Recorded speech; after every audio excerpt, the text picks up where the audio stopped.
Amakuru yacu tuyahere mu Burundi aho abadepite b'umuryango w'ubumwe bw'Uburayi bemeza ko igihe kitaragera cyo gukuraho ibihano byafatiwe Burundi.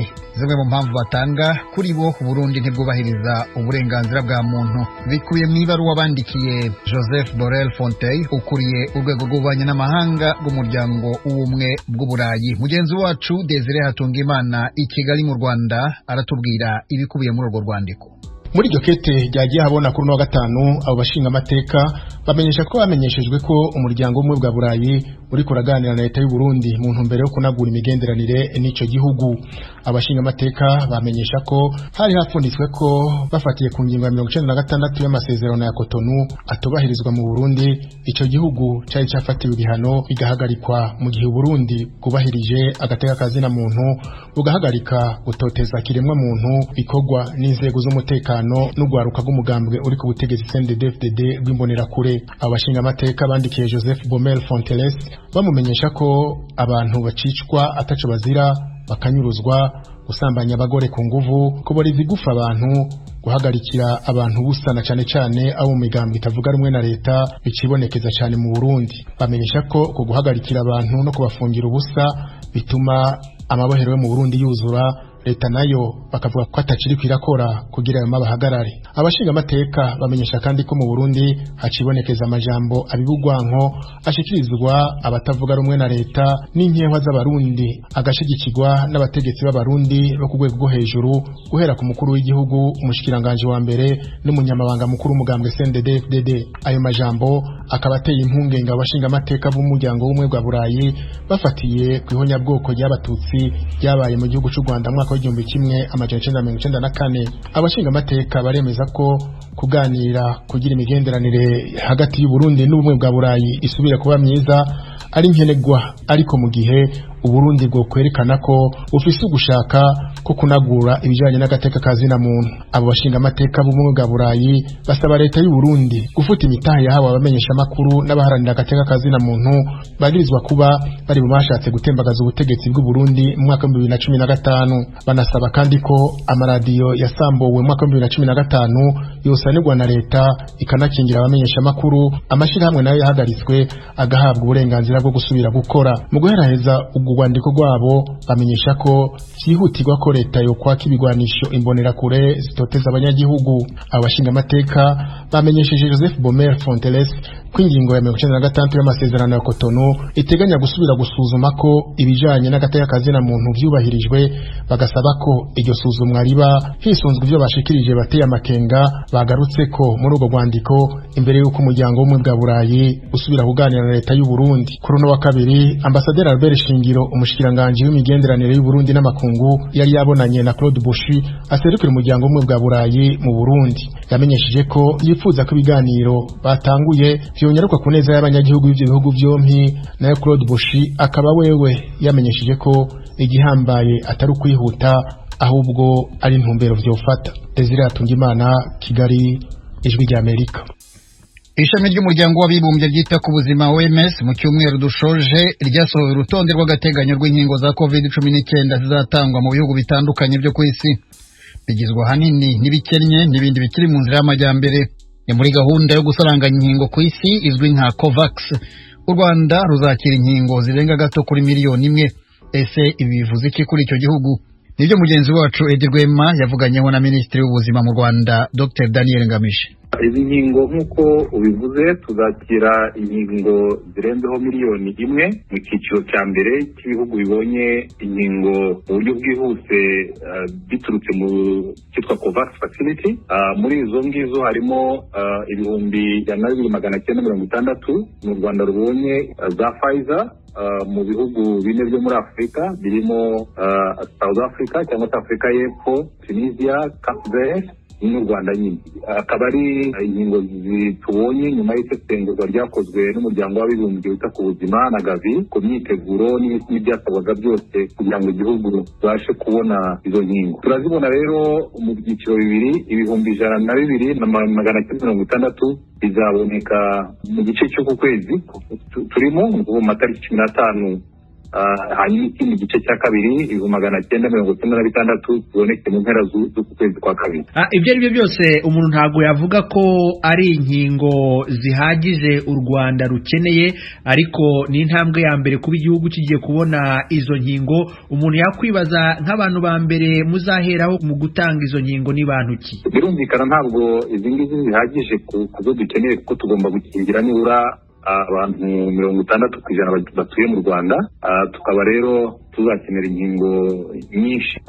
Iyo rero urebye umubare w'abanyarwanda dufite 60% yabo, biragenda bikatugeza hejuru ya miliyoni hafi 12 z'inkingo za doze tuzabona, kugira ngo buri wese abone nibura inkingo ebyiri kandi tugere kuri 60%. Ibi tugiye kubona cyane cyane turaza kuziha abakozi bo kwa muganga, kuko nibo bumva bagomba kubanza kurindwa kwandura indwara kubera akazi bakora gatuma buri munsi bari kumwe n'abarwayi barwaye covid. Nitumara abakozi bo kwa muganga, ni ukuvuga abaganga, abaforomo, abajyanama b'ubuzima n'abandi bakozi bo kwa muganga bafasha mu mirimo itandukanye yo kwa muganga, tuzakurikizaho abantu bakuru hejuru y'imyaka 65 cyane cyane mu bafite n'izi ndwara karande nazo zituma abenshi muri bo barwaye covid. Tunakurikizeho abantu bari mu nzego z'umutekano badufasha kubahiriza amabwiriza ya covid, kuko nabo ubasanga kwa muganga, ukabasanga mu muhanda aho bafasha abantu kwirinda. Nuko gahunda imeze, tukazagenda rero twongera nyine umubare w'abo dukingira uko inkingo zagenda ziboneka. Nyakubahwa Minisitiri, iki kibazo ahanini ndakibariza abasura u Rwanda cyangwa se abandi banyarwanda baba hanze bifuza kujya mu Rwanda. Mu mabwiriza mashya mwafashe icyemezo cy'uko mbere y'uko umuntu afata urugendo rujya mu Rwanda bizajya bimusaba ko aba yipimishije nibura amasaha 72, byavuye ku masaha 120, hanyuma yagera mu Rwanda akajya mu kato iwe k'iminsi 7. Ese ibi byakuyeho bya bindi by'uko abantu babanza bakapimirwa ku kibuga cy'indege, barangiza ndetse bakajya mu kato k'amasaha 28 mu mahoteli? Byanogejweho kurushaho, ndetse hari n'inyandiko mu kanya iza gusohoka ibinoza hari n'abisobanura kurushaho. Icy'amasaha 120 cyo ndacyumvikana ku bantu bajya kuza mu Rwanda. Byagaragaye ko amasaha 120 iminsi 5 niko bingana. Wabonaga ari igihe kinini cyane ku muntu wasuzumwe iminsi 5 mbere y'uko afata urugendo ari mu buzima busanzwe aho hari. Byagaragaraga yuko ashobora kwandura. Mbere ntabwo twabonaga abantu benshi banduye mu baje bafite certificate yerekana ko batarwaye, ariko igihe cyarageze mu kwezi gushize ugatangira kubona abantu 2, 3, 4 banduye kandi bafite icyangombwa cyerekana ko bisuzumishije mu minsi 5 mbere ko bahaguruka. Ndetse binavuze yuko hari n'abashobora gutambuka bakiri muri cya kintu cyitwa incubation period, uba igihe umuntu aba ataragaragaza ibimenyetso. Ari nacyo cyatumye tuvuga tuti ni byiza ko nyuma y'iminsi 7 ugeze mu gihugu bongera kwisuzumisha, kugira ngo na wa wundi waje wenda wanduriye mu ndege, wanduriye ku kibuga, tugira amahirwe yo kugira ngo tumenye niba ari mu gihugu yisuzumishije, niba yaranduye tubashe kumubona. Hanyuma nyakubahwa Minisitiri, mu gusoza, Ubwongereza bwashize u Rwanda ku rutonde rw'ibihugu rutemera ko abaturage bavuye muri icyo gihugu binjira mu Bwongereza. Ahanini bakavuga ko babihera ku mpungenge z'uko hari bwoko bushya bwa virusi ya corona bwagaragaye mu bihugu bimwe na bimwe birimo Afrika y'Epfo. Ese hari ibisobanuro Ubwongereza bwari bwabaha? Ese hari icyizere cy'uko u Rwanda rushobora kuzakurwa kuri uru rutonde? Hanyuma se mu bijyanye n'ubwo bwoko bushya bwa virusi ya corona bwari bwigaragaza mu gihugu cy'u Rwanda? Ubu ngubu ubwoko bushya ntabwo turabona mu Rwanda, ari naho twibarije bashaka gusobanuza igituma icyo cyemezo cyafashwe, birandikwa biratangazwa. Nizeye ko mu biganiro bihari ndetse no guhishingira ku makuru afite ireme bijyanye n'ubushakashatsi buba buri gukorwa, ibintu bishobora no guhinduka, ariko kugeza ubu ngubu twebwe icyemezo cyafashwe nta shingiro bishingiye ku bimenyetso bifatika bihari. Muganga Daniel Ngamije, Minisitiri w'Ubuzima mu Rwanda, nagushimiye cyane kubw'akanya uhaye Radio Ijwi ry'Amerika. Urakoze cyane. Urakoze Zema.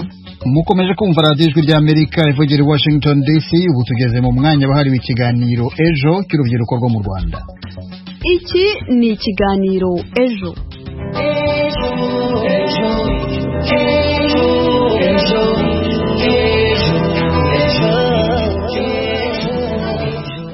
byiza kuri mwe mwese mwashyize urushinge rwa radiyo zanyu ku ijana kane n'ibice bitatu FM ijwi ry'Amerika. Ndabasuje kandi mbahaye ikaze muri iki kiganiro mutegurirwa kandi mukakigezwaho n'umuryango Ejo Youth Echo ukoresha itangazamakuru mu kwimakaza umuco w'amahoro mu Rwanda no mu karere k'ibiyaga bigari.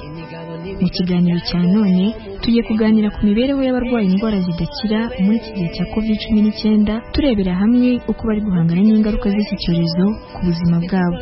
Iki kiganiro gihagarariwe na Nigena Roger, Mizero Crispin ari ku buhanga bw'ibyuma, muri studio muri kumwe nanjye Nicole Giraneza. Reka nkubwire kuri kiri kiganiro Ejo kuri radiyo ijwi ry'Amerika ni ku 104.3 FM. Minisiteri y'Ubuzima hano mu Rwanda itangaza ko 90% by'abantu bapfuye bazize icyorezo cya COVID-19 mu Rwanda bari basanzwe barwaye indwara zitandura ziganjemo izidakira, akaba ariyo mpamvu hakenewe kongerwa ingufu mu kuzirwanya. Indwara hanini zivuga ko zidakira ni kanseri, diyabete, umutima, sida n'izindi zikunze kwibasira abantu zikanabahitana. Twaganiriye n'abantu batandukanye barwaye izi ndwara maze batubwira uko bitwara muri iki gihe cya COVID-19. Reka tubumve. Byarampangayikishije cyane kubera ko n'ubundi nari nsanzwe mfite ikibazo cy'ubwandu, ndavuga ngo noneho ubwo hateyemo ikindi kibazo nanone kandi umubiri wanjye ukaba ufite intege nke, ubu noneho rwose ubuzima burangiriye ahangaha. Avuga ati ubu noneho ko ngiye guhura n'iki kibazo kandi nkabanywa n'imiti n'ubundi nta ntege nsanzwe mfite zikomeye mbega, none ubu ngubu koko ibi bibazo bije noneho turabigenza gute? Batwigisha uburyo tugomba kwirinda, dukurikiza amabwiriza tukabikora, ariko noneho ukumva ufite ubwoba ukumva ko bitashoboka, sibyo yuko nyine umuntu abyihanganira agakurikiza amabwiriza bavuze ukajya uguma mu rugo. Ubu ni ukuvuga ngo twirinde ingendo za buri mwanya, aho ugiye ukagendana agapfukamunwa. Uko nifashe se ko nagiye kwa muganga nta kindi wampa imiti numva ni myinshi cyane, ndabadina indwara diyabete, nkarwara umuvuduko mu mutima, nkarwara n'igifu, impangayiko iyo numva ndwaye mbabara, imitsi ndayifata nkagenda nkavuga uko ndwaye gusa. Bahangayikishijwe nuko bavuga bati nk'abantu mufite ubundi burwayi, nk'abafite ubwandu, ibagezeho mufite imbaraga nke n'ubundi uhangayika rero ko nuyirwara n'ubundi utagomba wenda kubaho, ariko batubwira ko umuntu yirinze ntacyo yaba. Mu by'ukuri nagize ubwoba kubera ko numvaga umubiri wanjye usanganywe intege nkeya kubera ko ndwaye indwara iri koronike idakira, noneho n'ubundi nkumva ko icyo cyorezo kije kimfashe gishobora gufatana na cya cyorezo kindi, bityo nkaba napfa vuba. Rero ikibazo cya sima ni ukuvuga ngo indwara yanjye ngomba kuyitaho kubera ko isaha n'isaha ngomba gushyira mu mwuka, ariko 19 umuntu ashaka kwirinda wenda akamara nk'iminsi kwambara agapfukamunwa, uhuye n'abantu ukamenya ko uri bukara amazi meza n'isabune. Numvaga nk'ubuzima burangiye kuko numvaga uburyo yihuta, kuko bitangira batubwaga ko no gukora ku rugi uwayanduye yakozeho nabwo uhita wandura. Mu by'ukuri nkumva ko dupfuye dushize abantu dusanganywe indwara zibasira umubiri cyane. Nkurikiza amabwiriza batanga, ndirinda bishoboka, ubundi ngafata imiti neza nk'uko bikwiriye, kwambara agapfukamunwa aho ngiye hose ndi buhurire n'abantu benshi, gushyiramo intera ya metero n'igice hagati yanjye n'undi muntu, kwirinda kuramukanya no gukaraba buri kanya kandi kenshi amazi meza n'isabune. Turabashimiye aba barwaye indwara zidakira ziganjemo izitandura badusangije uko bari kwirinda icyorezo cya COVID-19.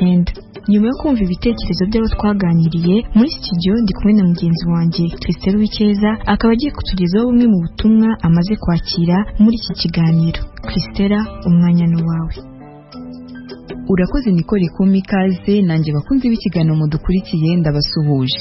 Reka duhere kuri Hakizimana Ezekiel aho yagize ati abafite indwara zidakira bagomba kwitabwaho by'umwihariko n'ababari hafi. Ubahiriza amabwiriza yo kwirinda kuko abafite izo ndwara baba bafite ibyago byo kwandura COVID-19. Kiringa Evode we yagize ati abarwaye indwara zidakira uretse no kuba bafite ibyago byo kwandura COVID-19 n'imibereho yabo yarahindutse. Abababa hafi bagomba kubaganiriza byabarinda kwiheba, bikanabafasha gukomeza gukurikiza amabwiriza yo kwirinda COVID-19. Nzabazimana Teresforo yagize ati mfite nyogokuru wanjye urwaye asima ariko usanga yirinda kugera aho abantu bateraniye kubera impungenge zo kwandura COVID-19.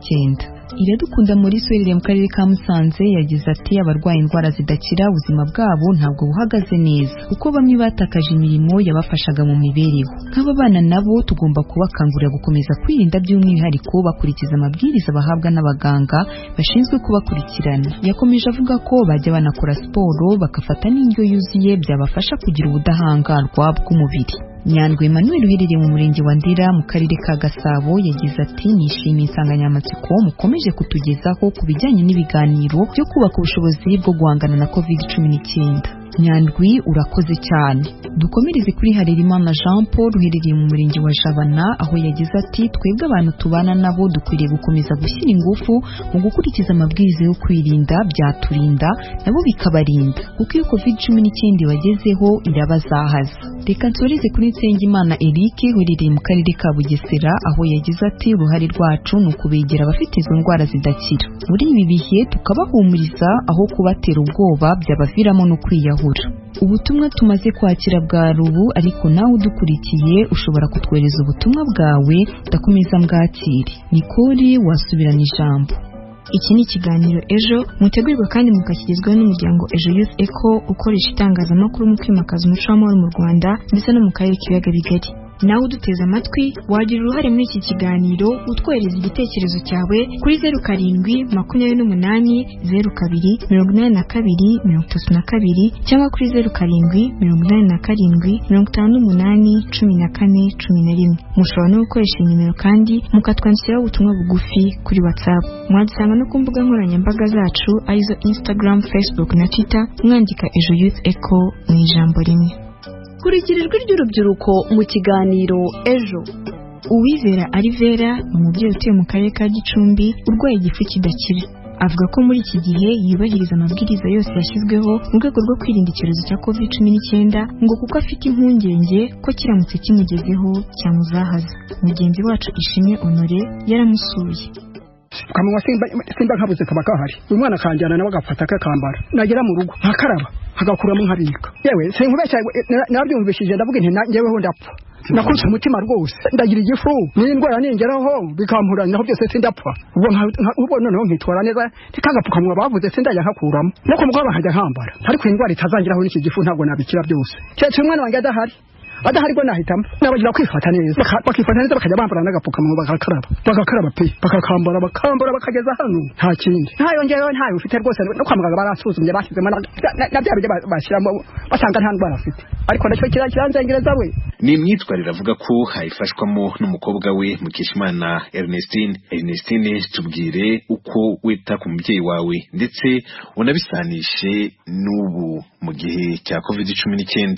Yakoze yabimujahaje cyane ajya kwa muganga bakamuhereza imiti yabayimuhereje rero kubera ari umukecuru njya mwibutsa kuyirya neza nkamukorera n'isuku nkamubwira n'ukuntu yitwara muri COVID akambara agapfukamunwa nkamwereka ukuntu azajya akaraba mu ntoki n'amazi meza n'isabune no kwirinda kujya mu bantu benshi. Nta nubwo akunda kujya mu bantu benshi akunze kuba ari mu rugo. Amutekera n'ibiryo akabasha gukoramo amushigishira n'igikoma mbese bisanzwe nta kindi. Arakoze Uwizera Alivera. Iki ni ikiganiro Ejo mutegurirwa kandi mukakigezwaho n'umuryango Ejo Youth Echo ukoresha itangazamakuru mu kwimakaza umuco w'amahoro mu Rwanda ndetse no mu karere k'ibiyaga bigari. Nawe uduteze amatwi wagira uruhare muri iki kiganiro utwohereza igitekerezo cyawe kuri 0728028232 cyangwa kuri 0787581411. Mushobora no gukoresha nimero kandi mukatwandikiraho ubutumwa bugufi kuri WhatsApp. Mwadusanga no ku mbuga nkoranyambaga zacu arizo Instagram, Facebook na Twitter mwandika Ejo Youth Echo mu ijambo rimwe. Inzobere mu kwita ku bafite indwara zidakira zemeza ko umuryango w'ufite indwara idakira ari wo ukwiye kugira uruhare runini mu kumwitaho mu gihe umurwayi abonye igisubizo cya muganga cyemeza ko arwaye indwara idakira. Icyo gihe umurwayi icyo aba akeneye si imiti gusa, hari itsinda ry'abantu bakagombye kumukurikirana gusa ngo umuryango we niwe ukora ibirenze iby'umuganga ariko nawo ukaganirizwa.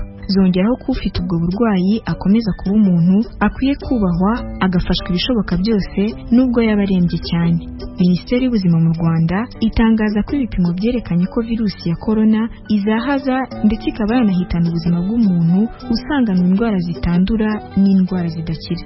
Mu gushaka kumenya impamvu y'ibyo byago byo kuzahazwa na COVID-19 n'uburyo byakwirindwa, mugenzi wacu Noel Manishimwe yagiranye ikiganiro kigufi ku murongo wa telefone n'umuyobozi w'ishami rishinzwe kurwanya no kuvura indwara zitandura mu kigo cy'igihugu gishinzwe ubuzima RBC, Dr Uwinkindi François. Reka tubumve.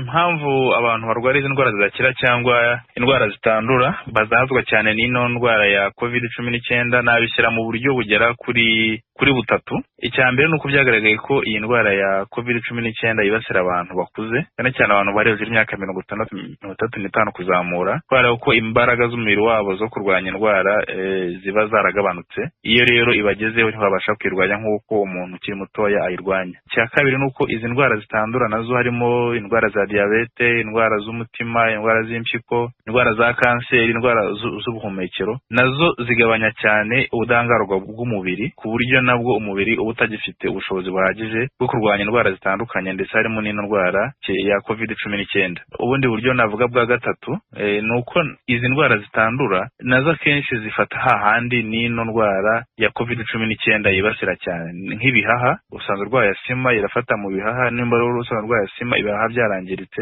bitameze neza, urumva ko irakuzaza kurushaho. Nuko ino ndwara ya COVID-19 ubundi ni indwara itangirira mu myanya y'ubuhumekero, ariko abagira indwara ikomeye cyane ibindi bice by'umubiri, harimo impyiko, harimo umutima, harimo imitsi itwara amaraso. Navuga yuko rero nabwo iyo rero ihageze kandi n'izi ndwara nazo ariho zibasira haramaze kwangirika, bituma rero wa muntu usanzwe usanganywe izi ndwara zitandura, ino ndwara ya coronavirus imuzaza cyane, ndetse akagira ibyago byinshi byo kuhitanwa nayo, cyane cyane ko imibare igaragara ku isi no mu Rwanda ndetse yerekana ko abari hejuru ya 80% ndetse kugera kuri 90% bahitanywe n'iyi ndwara ya coronavirus bari basanganywe imwe mu izi ndwara zitandura tuvuga, ndetse hakiyongeraho n'umubyibuho ukabije nawo wongera ibyago byo kuzazwa cyane n'ino ndwara ya COVID-19 ndetse ikaba yanaguhitana.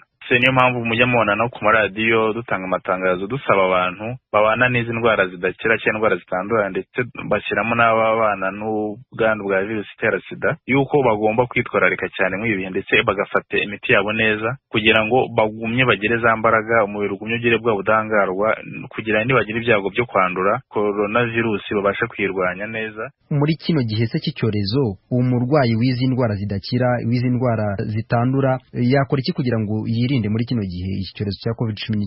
Ubutumwa nabaha cyangwa icyo nababwira nuko bo nimba abantu wenda batarwaye izi ndwara birinda mu buryo busanzwe, wenda bakurikiza amabwiriza yashyizweho na leta yo kwirinda iyi ndwara, nawe dukunda kuvuga ngo bo bagombye kwirinda inshuro ebyiri kurusha abandi, kubera yuko nibo bagira ibyago nyine byo kuzazwa cyane n'iyi ndwara ya COVID-19 ndetse ikaba yanabahitana. Nuko tubasaba kwitwararika cyane kurushaho, bakirinda kujya ahantu hari abantu benshi, banagenda tukabasaba yuko bashyiramo intera ihagije, bakambara agapfukamunwa neza, bagakaraba intoki n'amazi n'isabune, cyangwa se afite uramutse usukura intoki wahandi sanitizer bakaba bawukoresha. Ikindi kintu cy'ingenzi tubasaba nuko bagomba gukomeza gufata imiti neza, kuko nubwo bwose yego baba barwaye izi ndwara, ariko iyo ufashe imiti neza, iyo ufata imiti neza, bituma umubiri wawe ugira n'ubundi navuga utagira imbaraga nke cyane, ku buryo harimo abarwaye iyi ndwara ya COVID-19 basanganywe izi ndwara barakize.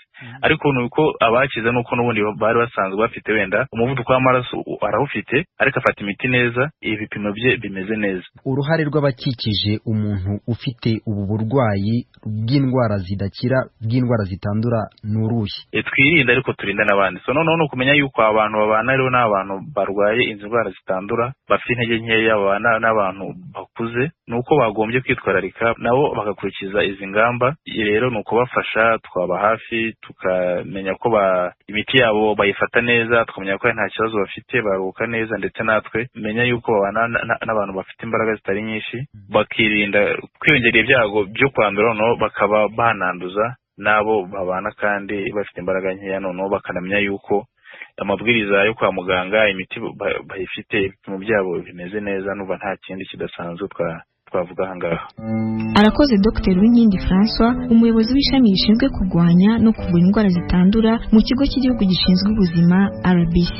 Iki ni ikiganiro ejo mutegurirwa kandi mukakigezwaho n'umuryango Ejo Youth Echo ukoresha itangazamakuru mu kwimakaza umuco w'amahoro mu Rwanda ndetse no mu karere k'ibiyaga bigari.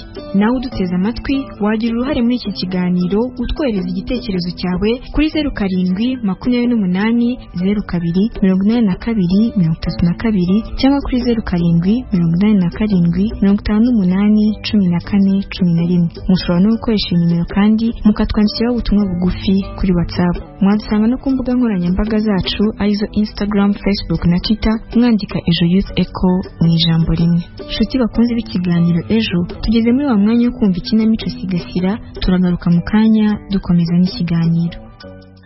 Iyumvire igice cya 9 cy'ikinamico Sigasira. Duherukana Nkusi amenya ko kugira ngo agezwe kwa muganga ubwo yari arwaye hitabajwe nimero 114.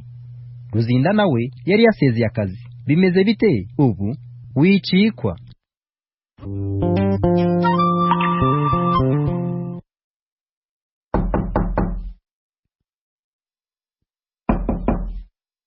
Waramutse Meto?